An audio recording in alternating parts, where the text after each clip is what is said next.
ध्यानर सहित भिडियोटी को शेष पर्यंत सांग मैंने देखु आपण मैंने भिडियो द्वारा बहुत किसी कथा शिखा पाइबे। सकाल उठा मात्रे प्रथमे निज मुह आईन देखु ना, प्रथमे तुलसी माँ को दर्शन करी किंबा ठाकुर फोटो को दर्शन करी पर निज मुह आईन देखु। यह द्वारा आपण दिनटी भलरे कटि थाए। सकाल जलखिया करने को केबे भी भूलंतु नहीं। सबुबले सकाल जलखिया पेट पूरा करके खातु एवं सकाल 8टा मध्य सकाल जलखिया करनेबा बहुत भल।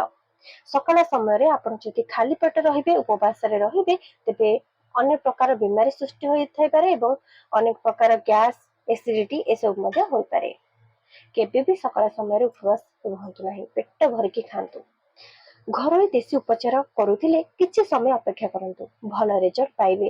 घरोई देशी चिकित्सा रे किछि समय लागि थाए निश्चय, किंतु भल तो होई जाय थाए, किंतु आपण मानको किछि समय अपेक्षा करिया पई पड़िबो। बेले बेले माटी हांडी रे खाइबा प्रस्तुत करी खाइबा उचित। यह भोजन को स्वादिष्ट बनै थाए एवं शरीर पई मतो यह बहुत भल अटे। थरे आपण माने माटी हांडी रे जे कोनोसी खाद्य बनै कि खांतु, देखिबे बहुत भल लागिबो। माटी हांडी रे भात बनै खाइ परिबे। माटी हांडी रे आपण माने विभिन्न प्रकार तरकारी भजा ए सब मध्ये करिकि खाइ परिबे। माटीर कढ़ाई मध्ये आसुची, तेतरे मध्ये भजा प्रस्तुत करि खाइ परिबे। यह बहुत स्वादिष्ट लागि थाए। केबे केबे निज पसंदर खाइबा मध्ये खाइबा जरूरी होय थाए। यह मन को खुशी दे थाए। सांग माने आपण माने ए वीडियो रो जदि किछि सिखिबा को पाउथांदी तेबे निहाती कमेंट रे यस बोली लिखंतु एवं एमिति शिक्षण वीडियो प्रत्येक दिन पाइबा पई हमर चैनल को सब्सक्राइब कर दियंतु। आ वीडियोटी भल लागुते निश्चय गोटे लाइक कर देबे। वर्षा दिन रे नख एवं केश को भलरे परिष्कार रखंतु। सप्ताह रे थरे नख को काटंतु एवं केश को परिष्कार करी सजे के रखंतु। यह आपनकर सुंदरता को बढ़ाई थाए। वर्षा रे जमिथिबा कादुओ पंकरे गोड़ बुड़ेई रहंतु नाही। यह कले अनेक बीमारी होई थाए। ता सहित ठंडा मध्ये धरि थाए, जेमिति कि स्किन पई यह अधिक मध्ये क्षतिकारक होई थाए। वर्षा रे बाहर को जीवा समय पाद हाथ रे तेल लगे कि जीवा उचित एवं जेते बेले आपण माने स्नान करिया पई जाउछंदी सेही समय रे मध्ये शरीर रे तेल लगे कि जीवा उचित। यह कले वर्षा पानी शरीर रे लागि न थाए एवं शरीर अधिक क्षति होय न थाए। वर्षा रे भिजी केश ओदा होई गले तुरंत केश को सुखेइबा उचित, नचेत केशर मूल दुर्बल होई अधिक केश जड़ी थाए। प्रतिदिन 1 घंटा हसिबा द्वारा मनुष्यर 60% बीमारी दूर होई थाए। मुहरे सबु बेले स्माइल रखंतु। एहा द्वारा अन्य को मध्ये पॉजिटिव अनुभव होई थाए एवं निजको मध्ये सबु बेले खुशी लागे। खाइबारे कमला, लेंबू, पिजुली निश्चय शामिल करंतु। एहा द्वारा विटामिन सी रो अभाव रहि न थाए एवं एहा त्वचा एवं केश को हेल्दी रखिबारे मध्ये सहायता करे। एहा केश को शाइनिंग करि थाए एवं त्वचा को मध्ये ग्लो करि थाए, सुंदर देखा जिबारे अनेक सहायता करि थाए। ओठरे बीट रस लगांतु। एहा कले ओठर कला रंग दूर होई थाए। ओठ गोलापी सुंदर देखा जाय थाए, नरम मध्ये रहि थाए। पुरुष मानकर शरीर को बलिष्ठ दृढ़ करिबा पई हेले प्रत्येक दिन देशी गाईर घी सेवन करंतु। आपण भात परोटा इत्यादि रे देशी घीर व्यवहार करि खाइ परिबे। अधिक राति पर्यंत मोबाइल फोन व्यवहार द्वारा आखि तल कला पड़ जाए एवं आखि मस्तिष्क उपरे प्रभाव अधिक पड़ी थाए एवं निद मध्य लागि न थाए। तेणु अधिक राति पर्यंत मोबाइल फोन व्यवहार करबा उचित नुहे। खास करी राति रे सोइबा पूर्व मोबाइल फोन व्यवहार करंतु नाही। मासरे गोटे दिन उपवास रहिबा भल। एही दिन रे फलमूल खाइकी रहिबा उचित। यह कले शरीर सुस्थ रहि थाए, कारण मासरे आपण माने गोटे दिन उपवास रहिबा शरीर पई बहुत भल। यह आपण को हेल्दी रखि थाए, आपण को आयुष्य मध्ये वृद्धि होई थाए। मांकर हाथ तियारी खाद्य खांतु। यह अधिक स्वादिष्ट होई थाए एवं स्वास्थ्यकर होई थाए। जेते पारिबे बाहर खाद्य बा खाइबा ठारू दूर रे रहंतु। घर खाद्य अधिकांश समय रे खाइबा उचित। घर उपचार माध्यम स्वास्थ्य को ठीक रखि पारिबे। एथिरे शरीर को कोनोसी क्षति होई न थाए एवं यह घरे सहजरे मध्ये मिलि थाए। त्वचा रे ग्लो आनिबा पई प्रत्येक दिन गोटिए फल खांतु। ଏବଂ ରାତିରେ ଶୋଇବା ପୂର୍ବରୁ ଚେହେରାରେ ତେଲ ମାଲିସ କରିକି ଶୁଅନ୍ତୁ। ଏହା କଲେ କିଛି ଦିନ ମଧ୍ୟରେ ଚେହେରାରେ ଗ୍ଲୋ ଆସିବା ଆରମ୍ଭ ହୋଇଥାଏ। ଆପଣ ପ୍ରତ୍ୟେକ ଦିନ ଯୋଉ ଫଳ ଖାଇବେ ଚୋବେଇବା ଫଳ ହିଁ ଖାଇବେ।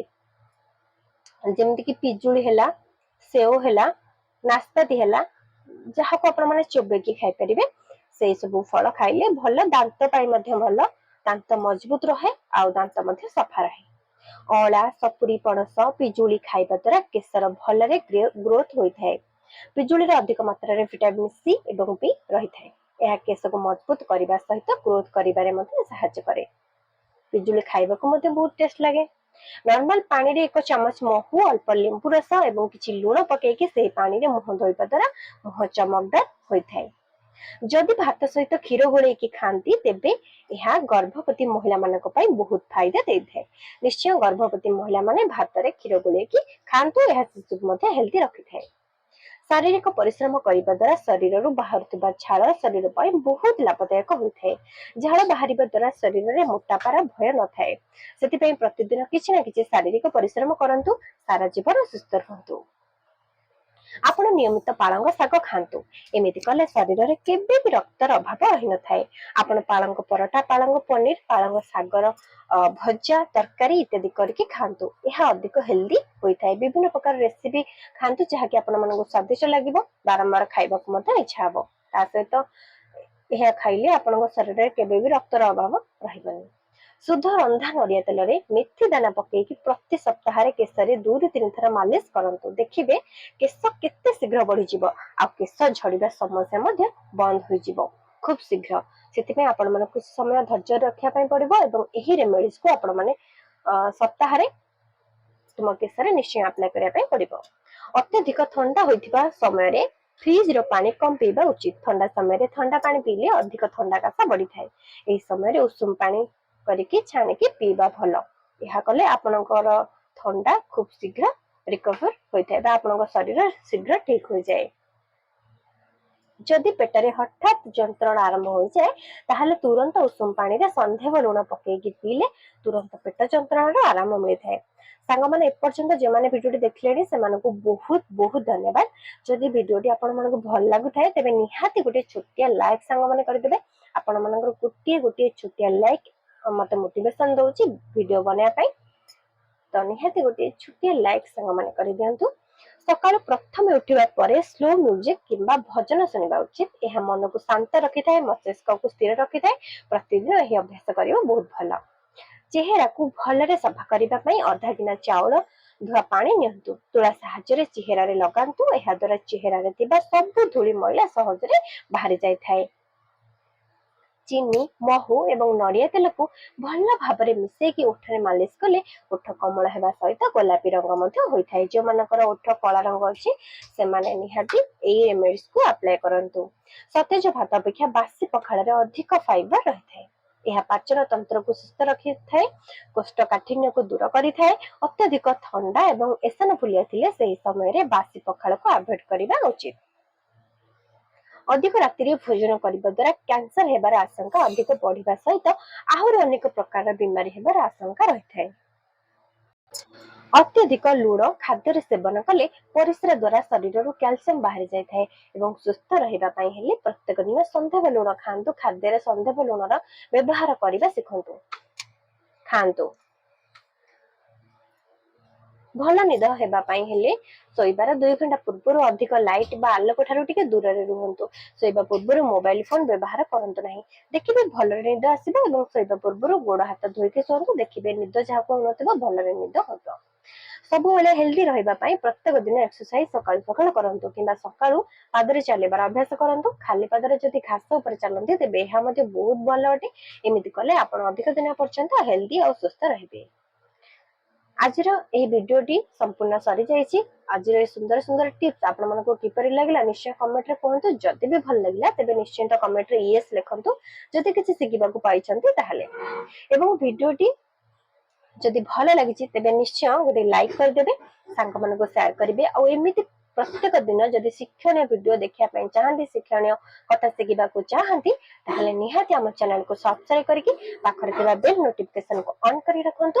ଏହା ଦ୍ୱାରା ଆମର ସମସ୍ତ ଭିଡିଓ ଯାହା ବି କିଛି ଏଇ ଚ୍ୟାନେଲରେ ଅପଲୋଡ ହବ ସର୍ବପ୍ରଥମେ ଆପଣମାନଙ୍କ ପାଖକୁ ପହଞ୍ଚିବ, ଆପଣମାନେ ଦେଖିପାରିବେ।